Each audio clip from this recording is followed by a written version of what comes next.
रायबरेली पहुंचे प्रदेश के उप मुख्यमंत्री व जिले के प्रभारी मंत्री डॉक्टर दिनेश शर्मा ने सरकार के बजट का तो खूब बखान किया, लेकिन जब इससे जुड़े सामाजिक सरोकारों से प्रश्न तो कन्नी काटने लगे और प्रश्नों को गंभीरता पूर्वक उत्तर न देते हुए टालते नजर आए। भूमाफियाओं को लेकर जब सवाल डिप्टी सीएम के सामने आया तो डिप्टी सीएम बड़ी सफाई से अपनी साख बचाने की कोशिश में लग गए।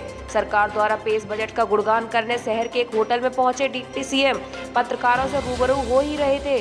जब पत्रकारों ने सवाल उठाए तो सवाल के जवाब टालते हुए दिखे डिप्टी सीएम।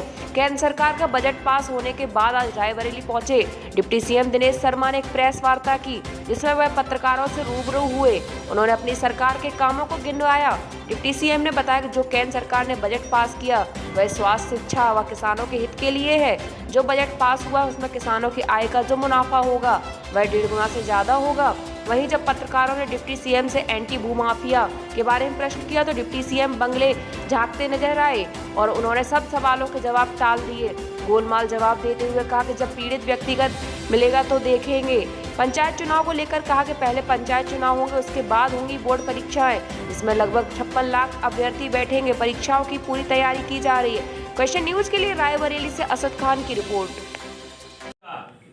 उसका 40% में वृद्धि की गई है और इस 40% का सबसे बड़ा अंश जो है लाभ का वो भी उत्तर प्रदेश को मिलने जा रहा है। आप जानते हैं लखनऊ से जयपुर, लखनऊ से उदयपुर होती कामाख्या होती हुई 2-2 ट्रेनें जहां मिली हैं, वहीं इस स्टेशन के इंफ्रास्ट्रक्चर को सुधारने के लिए अयोध्या में 100 करोड़ तो केवल आधुनिकतम जो है रेलवे स्टेशन बनाने के लिए, यानी उत्तर प्रदेश के विभिन्न जिलों को जो रेलवे का 8,590 करोड़ रुपया है वो खर्च होगा उत्तर प्रदेश के रेलवे के जो स्टेशन है उनके ठीक करने का, रेलवे के इंफ्रास्ट्रक्चर को ठीक करने का उत्तर प्रदेश में ये मिलेगा। हम जानते हैं कि आज रेलवे को जहां अयोध्या में 100 करोड़ रुपए मिल रहा है, वही इस वर्ष 50 करोड़ रुपए पहले मिल चुके हैं। हम उत्तर प्रदेश में अगर यहीं से देखें तो बाराबंकी से अकबरपुर तक 161 किलोमीटर की रेल की डबलिंग, विद्युतीकरण 1200 करोड़ रुपए के कार्य में 258 करोड़ रुपया उत्तर प्रदेश का है। जौनपुर टांडा 77.25 किलोमीटर रूट की डबलिंग का प्रोजेक्ट जो है उसमें 204 करोड़ रुपया उत्तर प्रदेश को मिला है। यानी हर तरफ से हम बजट में देखें तो बजट का सीधा लाभ हमें उत्तर प्रदेश में मिलता हुआ दिखाई पड़ रहा है। और उत्तर प्रदेश में जब हम कह सकते हैं कि जो एमएसएमई का मजबूती के लिए केंद्र सरकार ने काम किया है, पैसे का आवंटन किया है, उसका लाभ भी हमको सीधे तौर पर मिल रहा है।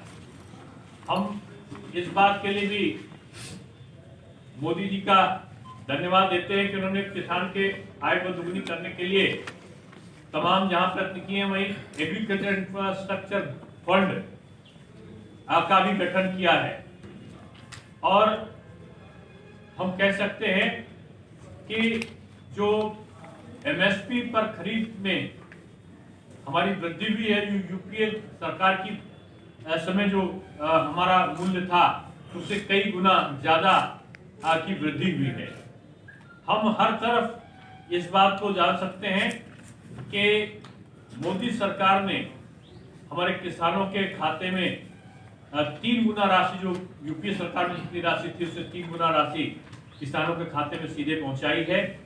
चाहे वो दाल हो, गेहूं हो, धान हो, इनकी फसलों की एमएसपी भी बढ़ाई गई है। जो न्यूनतम लागत मूल्य है उसमें भी वृद्धि किया गया है। और हम सब इस बात के लिए भी कि शिक्षा के क्षेत्र में आमूलचूल जो परिवर्तन हुआ है उसका भी लाभ हमारे शहरों में 24 घंटे बिजली देने का काम हमने किया। नकल विहीन परीक्षा हमने संपादित की। 56 लाख लोग इस बार भी बैठ रहे हैं। आपकी सूचना के लिए हम बता दें कि हमारे इंटरमीडिएट और हाई स्कूल की परीक्षा की तैयारी तेजी से आज चल रही है। 24 अप्रैल से हम परीक्षाओं को प्रारंभ कर रहे हैं और ये 24 अप्रैल से शुरू होने वाली परीक्षा 12 मई को समाप्त होगी। 56 लाख से अधिक विद्यार्थी हमारी इस बोर्ड परीक्षा में हाई स्कूल और इंटर में बैठ रहे हैं। 12 दिन में हाई स्कूल और 15 दिन में इंटरमीडिएट की परीक्षाएं संपादित होगी और इसके साथ साथ हमारा रिजल्ट जल्दी आवे, इसकी हम जहाँ तैयारी कर रहे हैं वहीं परीक्षा केंद्रों का जो निर्धारण है वो भी अपनी अंतिम गति पर चल रहा है। आप सबको मैं यही सारी सूचना देने के लिए आज रायबरेली में प्रभारी के नाते, क्योंकि हर जिलों में जो हमारे जो मंत्रीगण जो प्रभारी हैं वो हर जिलों में इस प्रकार की प्रेस कॉन्फ्रेंस कर रहे हैं, जिसमें केंद्र और प्रदेश की सहभागिता सबसे ज़्यादा आ सके इसके हमने प्रयास किया है। ये कुछ प्रोग्राम देते हैं क्योंकि उनका विषय है और वो हम लोगों को विस्तृत से बताएंगे। इसके लिए बहुत बहुत धन्यवाद। क्या है वही शिक्षा के क्षेत्र में अगर आप देखें तो शिक्षा के क्षेत्र में जो अनुसूचित जाति जनजाति बाहुल्य आवा के पूर्व विधायक राजा राम त्यागी जी, गौरव ब्लॉक प्रमुख मीना पांडे जी और अवध क्षेत्र के क्षेत्रीय मंत्री आदरणीय हमारे बीच में प्रदेश के उप मुख्यमंत्री और रायबरेली जिले के प्रभारी मंत्री आदरणीय दिनेश शर्मा जी का मैं जो नियम सरकार ने लागू किए हैं वो देश के सर्वोत्तम नियमों में से हैं जो किसानों को सबसे ज्यादा लाभ पहुंचाते हैं। क्रय क्यों किया जा रहा था? नहीं, क्रय नहीं किया जा रहा, अधिग्रहण भी कर रहे हैं। उनको जो उनकी लागत मूल का जितना देने का वादा किया गया था वो सरकार उसका भुगतान कर रही है। सर, बोर्ड परीक्षा और पंचायत चुनाव की तारीखों में क्या आगे रहेगा, क्या पीछे जाएगा? पंचायत चुनाव पहले हो जाएंगे और बोर्ड की परीक्षा पंचायत चुनाव के बाद 24 अप्रैल से होगी। सर, एक ऊंचाहार का मामला है, आपकी सरकार कहती है एंटी भू माफिया सेल बनाया गया है। आपको एक और बता दें कि 15 तारीख से कल से सारे विश्वविद्यालय और महाविद्यालय भी खुल जाएंगे। तो सर, एंटी भू माफिया सेल जो बना हुआ है उसमें कहा गया है कि भूमाफियाओं पर कार्रवाई होगी और आपकी सरकार कर भी रही है, लेकिन एक दलित है ऊंचाहार का जो लगातार यहाँ कलेक्ट्रेट का चक्कर लगा रहा है, उसमें उद्योग विभाग जो सरकारी विभाग है वही उसकी पूरे प्रदेश में हमारे भारतीय जनता पार्टी के जो जिलों के प्रभारी मंत्रीगण हैं या कुछ जगहों पर तो केंद्र के भी हमारे जो वरिष्ठ नेतागण हैं, उन्होंने केंद्रीय बजट के बारे में और उसका जो सीधा उत्तर प्रदेश पर प्रभाव पड़ा उसके बारे में प्रेस कॉन्फ्रेंस किए हैं। रायबरेली में आज प्रबुद्ध सम्मेलन में शामिल होने का और केंद्रीय बजट का जो सीधा लाभ उत्तर प्रदेश में मिला है उसके बारे में हम सब लोग प्रेस वार्ता के लिए एकत्रित हुए हैं। आप जानते हैं कि हमारा जो केंद्रीय बजट है इस बार एक संतुलित बजट के रूप में देखने में सामने आया है। वो गांव, गरीब, किसान, मजदूर, छात्र, युवा और महिला, आदिवासी और अनुसूचित सबके लिए एक संदेश लेकर आने वाला बजट साबित हुआ है। कृषि आधारित और एक समसमावेशी प्रारूप में ये बजट पूरे भारतवर्ष की आर्थिक व्यवस्था को सुदृढ़ करने के लिए एक वरदान साबित हो रहा है। हम सब जानते हैं कि हमारा राजकोषीय घाटा इस बजट के माध्यम से काफी हद तक नियंत्रित होने की स्थिति में पहुंचा है, जिससे महंगाई पर हम नियंत्रण कर सकेंगे। इस बजट के माध्यम से उत्तर प्रदेश को तमाम लाभ हुए हैं। जैसे एकलव्य विद्यालय पूरे भारतवर्ष में जहां खुल रहे हैं, वहीं 6 विद्यालय का 4 नए एकलव्य विद्यालय का लाभ लखनऊ, बिजनौर, सोनभद्र, श्रावस्ती इन जिलों में 4 नए एकलव्य विद्यालय जो 48 करोड़ की लागत से मैदानी क्षेत्र में, पहाड़ी क्षेत्र में और 38 करोड़ की लागत से जो मैदानी क्षेत्र उसमें बनेंगे, उनका लाभ सीधे तौर पर उत्तर प्रदेश को मिला है। इस बजट के माध्यम से जल जीवन मिशन के अंतर्गत जो शहरी जो जल जीवन मिशन के शहरी है क्षेत्र है, उसका बहुत बड़ा हिस्सा हमारे जो उत्तर प्रदेश से उसको मिला है, क्योंकि यहाँ पर 707 निकाय हैं, 70 नगर निगम, 200 नगर पालिका और 490 नगर पंचायतें हैं। इनका सबसे बड़ा फ़ायदा उत्तर प्रदेश को मिल रहा है। हमने हेल्थ के क्षेत्र में जो केंद्र सरकार ने 137% का इजाफा किया है, उसमें जो इंटीग्रेटेड लैब की स्थापना की बात की है प्रत्येक जिले में, चूँकि हमारे 75 जिले हैं तो 75 इंटीग्रेटेड लैब का लाभ उत्तर प्रदेश को सीधे तौर पर मिल रहा है। कोरोना वैक्सीनेशन के लिए बजट में 35,000 करोड़ रुपए का व्यवस्था है।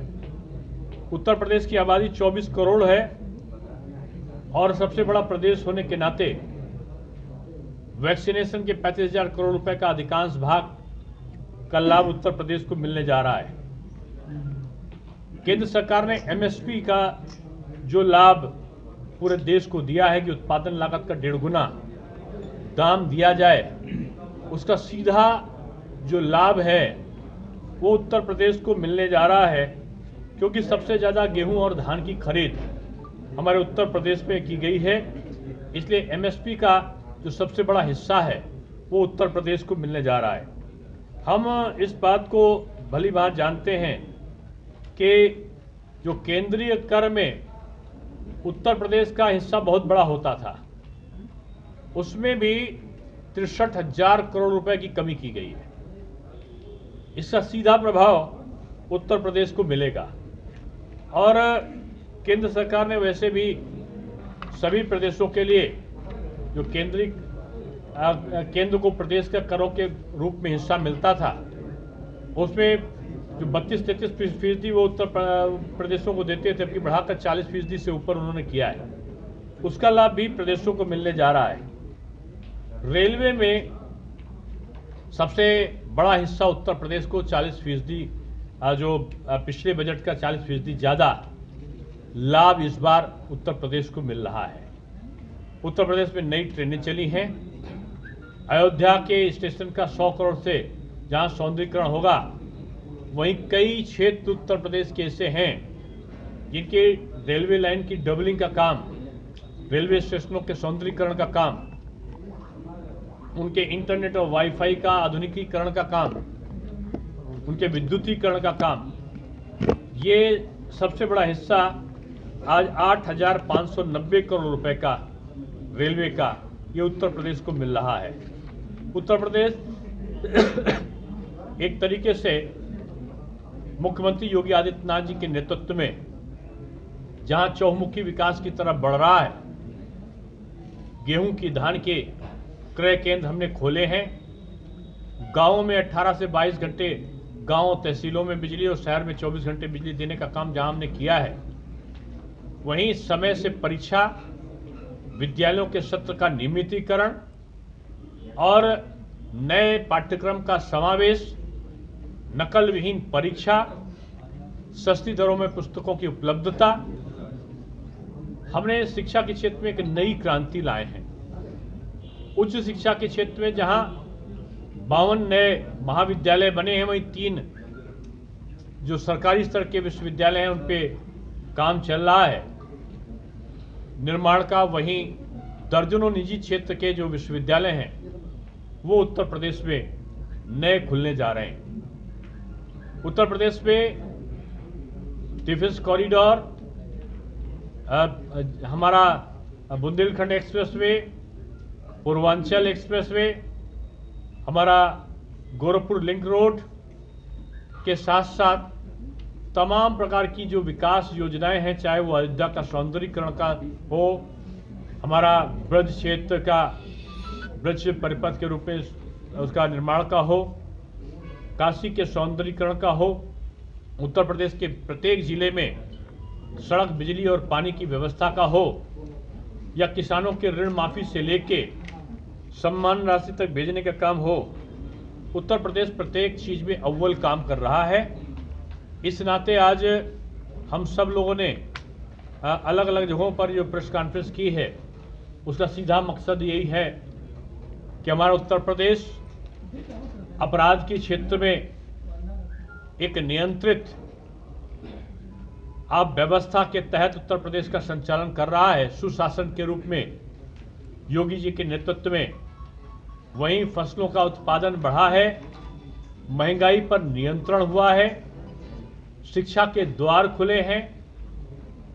कोरोना ऐसे संक्रमण काल में जो कोरोना के खिलाफ लड़ाई का जो मैनेजमेंट था, आज पूरी दुनिया ने उत्तर प्रदेश को सराहा है।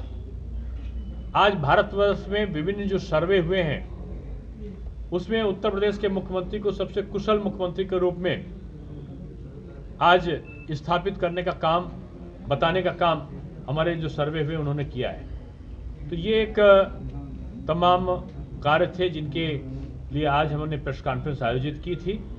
यही कुछ रायबरेली के संदर्भ में कहना था। रायबरेली में आने वाले पंचायत चुनाव के लिए हमारे बूथ अध्यक्षों तक के स्तर की बैठकों का दौर प्रारंभ हो रहा है। मंडल अध्यक्षों के मंडल स्तर पे, वार्ड स्तर पे हमारी बैठकें आयोजित हो चुकी हैं। जिला अध्यक्ष के नेतृत्व में, हमारे जनप्रतिनिधियों के नेतृत्व में पूरी तौर से चुनाव की तैयारी है। चुनाव शांतिपूर्ण हो और व्यवस्थित तरीके से निष्पक्ष हो, ये सरकार की प्राथमिकता है।